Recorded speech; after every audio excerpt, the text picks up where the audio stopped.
तो हमारा काम भी यही है, आपको बस इतना बताना कि सही गलत क्या है। तो अगर आप जीवन में कुछ बहुत बड़ा करना चाहते हो तो उसका पहला कदम मेरी नजर में है अच्छी संगत।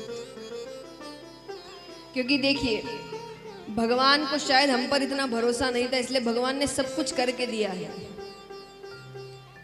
संगत में कई लोग आते हैं, परिवार इत्यादि, तो भगवान ने सब कुछ दिया। परिवार हमारे हाथ में नहीं है कि कौन से माता पिता मिलते हैं आपको, भाई बहन कैसे मिलते हैं, हमारे हाथ में नहीं है। हम सफर भी देखिए, अब कितना भी अपने मन से कर लो, बातें तो यही कही जाती है कि जोड़ियां तो ऊपर से बनकर आती है। जो लिखा है वो तो मिलेगा, दुख लिखा है तो किसी के साथ भी जाओ दुख ही मिलेगा, और सुख लिखा है तो किसी के साथ भी जाओ सुख ही मिलेगा। तो ये बातें कही गई है कि जोड़ियां ऊपर से बनकर आती। तो चलिए, ये भी हमारे हाथ में नहीं हुआ। अंत में कौन सा रिश्ता बचता है? दोस्त। सिर्फ दोस्त ऐसे हैं जिनको हम देख परख कर चुनते हैं, सिर्फ अकेले दोस्तों को, बाकी सबका इंतजाम भगवान ने करके रखा है। तो ऊपर जाओगे, भगवान कहेंगे एक तो काम दिया था मैंने तुमको, सिर्फ एक काम, तुमने वो भी ढंग का नहीं किया।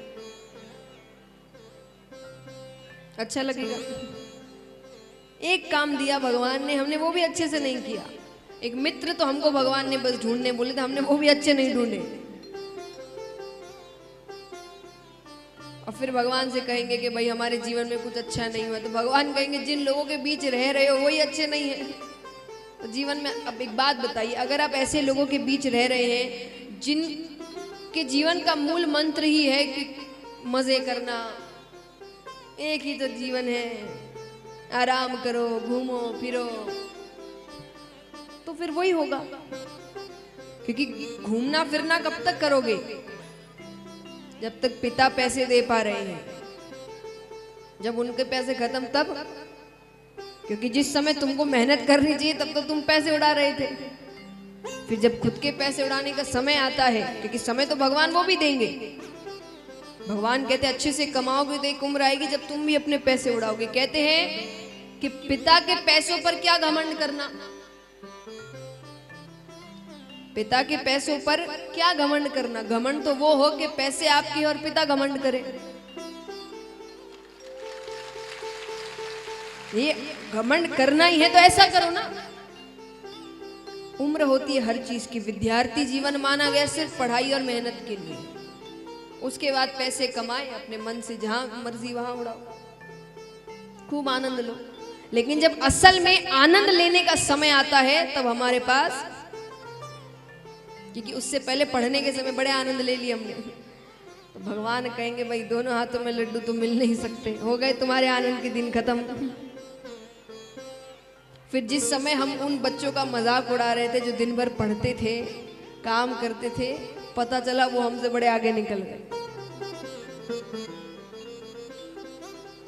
इसीलिए जिस वक्त जो काम सही है वो करो। गलत समय में गलत काम करोगे तो परिणाम तो अच्छा नहीं मिलने वाला। तो इसीलिए अपनी संगत अच्छी रखिए। ऐसे लोगों के बीच रहोगे जो खुद जीवन में कुछ अच्छा करना चाहते हैं, बड़ा करना चाहते हैं, मेहनत करना चाहते हैं, नाम कमाना चाहते हैं, तो धीरे धीरे आपके मन में भी ऐसे ही ख्याल आने लगे कि मैं भी कुछ करूं, मैं भी कुछ बनूं, ऐसे क्या बैठा हूं मैं खाली। वो तभी आएगा जब ऐसे लोगों के बीच बैठोगे। और बाकी खुश हो अपने जीवन से तो बात अलग है कि नहीं भाई जो चल रहा है सही है, बस यही करना है। पैदा हुए, थोड़ा बहुत काम किया, शादी की, बच्चे पैदा किए, बूढ़े हो गए, मर गए, अच्छा जियो, ऐसे जियो।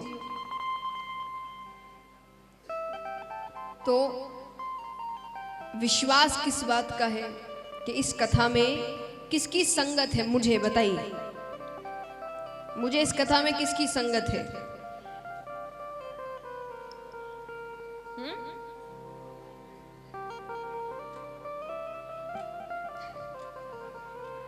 बताइए, मेरी संगत किसकी है? मेरे सबसे पास कौन है? मैं दिन भर सातों दिन किसकी बातें कर रही होंगी?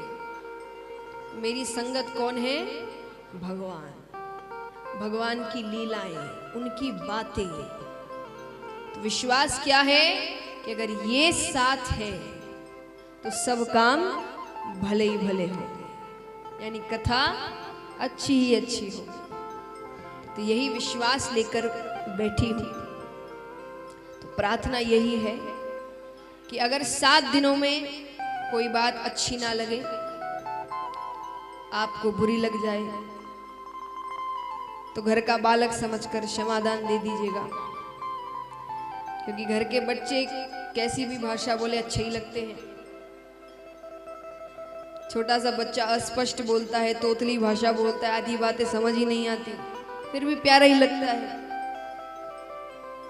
कि जो बालक कह तोतरी बाता, सुनहि मुदित मन पितु अरु माता। तो वही प्रार्थना आप सभी से है, क्योंकि भगवान की कृपा हो जाए तो बड़े से बड़ा काम भी आसानी से हो जाता है। आइए भागवत जी के पहले श्लोक में ही, अच्छा एक बात, आपने ये कथा कई बार सुनी होगी, फिर भी कईयों को नहीं लगेगी, क्योंकि पिछली बार जब सुनी तब ध्यान से नहीं सुनी। यहां ऐसा नहीं चलेगा। जैसे हम बच्चों को ट्यूशन में भेजते हैं ना, तो ट्यूशन में पहले तो पढ़ाया जाता है, फिर वो पढ़ाई भूल ना जाए उसके लिए होमवर्क दिया जाता है। तो अब ये आपका 7 दिन का ट्यूशन है।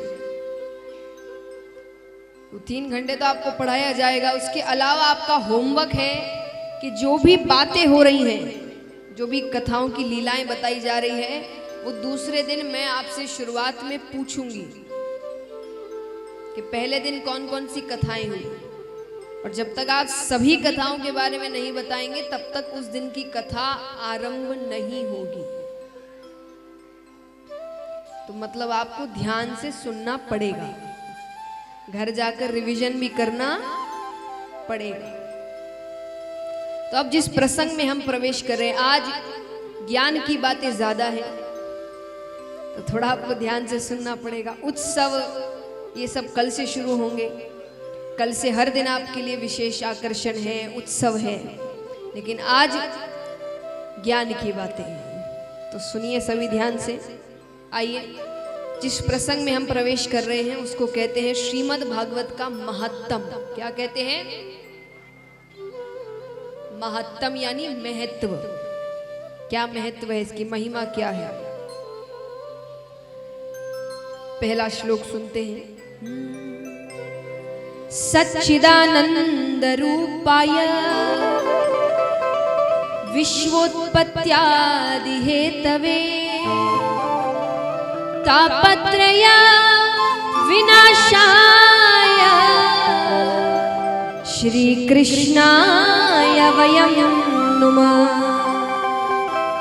श्री कृष्णाय वयं नुमः। शास्त्रों में भगवान के 3 स्वरूप बताए गए हैं, सत, चित और आनंद, मिलाकर हुए सच्चिदानंद। भगवान का स्वरूप बताया गया है सच्चिदानंद। भगवान को सच्चिदानंद रूपाय कहा जाता है। तो सच्चिदानंद माने सत, चित और आनंद। सत माने बताइए, यहां ऐसे मैं अकेली नहीं बोलूंगी, वार्तालाप चलता रहेगा। सत माने बताइए, 2 मार्क्स क्या आता है ना, परिभाषा बताओ। सत माने सत्य, सच। तो सच क्या है, या सच किसको बोलते हैं?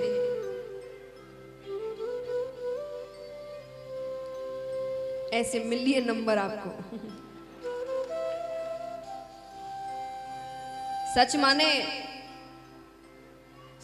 सत्य। अरे नहीं, ताली बजा।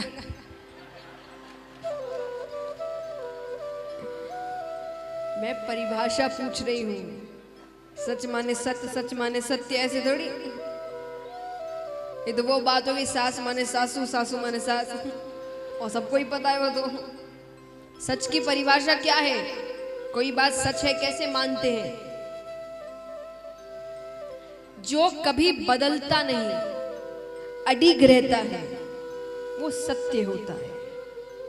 झूठ हर वक्त बदलते रहता है, परिस्थिति अनुसार, समय अनुसार, व्यक्ति अनुसार। इसीलिए कहते हैं एक झूठ को छुपाने के लिए 100 झूठ बोलने पड़ते। क्यों बोलने पड़ते? क्योंकि वो बदलते रहेगा।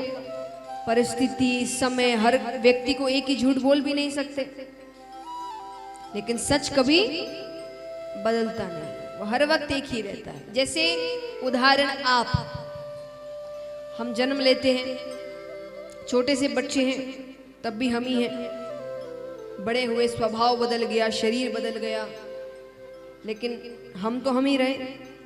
आप तो कोई और नहीं बन जाएगा। जवानी आ गई और स्वभाव बदल गया, रूप बदल गया, हरकतें बदल गई, घर बदल गया, फिर भी हम तो हम ही रहे। बुढ़ापा आ गया, झुर्रियां पड़ गई, लेकिन फिर भी हम तो मर भी गए।